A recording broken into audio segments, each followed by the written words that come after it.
here at 3 this month, Tampa Bay's longest-running florist officially closed their doors. The florist has been cutting, pruning, and selling flowers in Seminole Heights since 1901. ABC Action News reporter Robert Boyd stopped by the shop on their final day. Some yellow carnations. Moates Florist is more than just a shop, it's a community that generations of families have relied upon for the most important events of their lives. Oh, thank you so much. It all began back in 1901 with Arthur and Hazel Moates. And he began a garden of sorts, selling flower stems to the cigar workers who would walk past his yard. The flower shop has had several owners since, including LaWanda Barrera's father, who purchased it as a present for her mother in 1997. Said, I bought you a flower shop today. Not just flowers, a whole shop. And this lovely lady behind me, Barbara, was part of the package and remains here over 50 years. Then in 2014, LaWanda purchased the business, keeping the tradition blooming. She and I built what we call a little shop into what we call an empire today.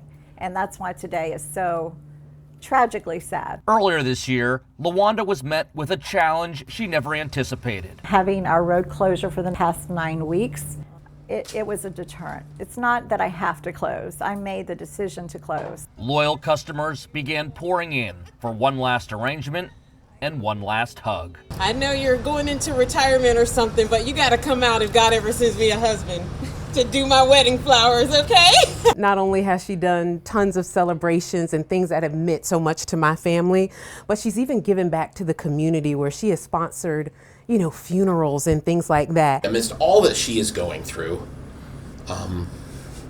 and she delivered this to our house just to say, I'm so sorry that you lost your pup.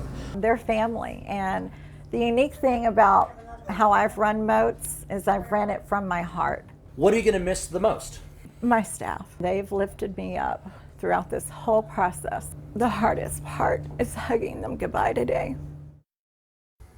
Really sweet story there. Robert joins us now in studio. And Robert, unfortunately, we've reported on this road work for months now, and it's disrupting a lot of people in the neighborhood. And this isn't the first time we've talked to her either. No. First of all, Moates Florist certainly not alone. A few businesses out there have been severely affected by this construction. And we were just out there to talk to Moates Florist on Mother's Day, obviously a huge holiday when it comes to the floral industry. And they said they were hit by about 30 to 40% lower in overall revenue, which was really frustrating and heartbreaking for them because, again, people just can't get there. You cannot drive by. You can't walk by. It was all under construction. So all that typical walk-up traffic you would hope for on a day like Mother's Day, they didn't receive. And she just said she's kind of fed up with the construction at this point, and that was the main reason why they decided to close. However, there could be a happy ending to this story. A little bit of a silver lining. She owns that building there on Nebraska Avenue, and once everything clears up construction-wise, she would like to make it a floral therapy center where people can come in and learn how to make their own arrangements, how to make their own bouquets, maybe drink a glass of wine while they're doing it, and it would be really a floral therapy type center. So we'll keep you posted, but hopefully a happy ending still to come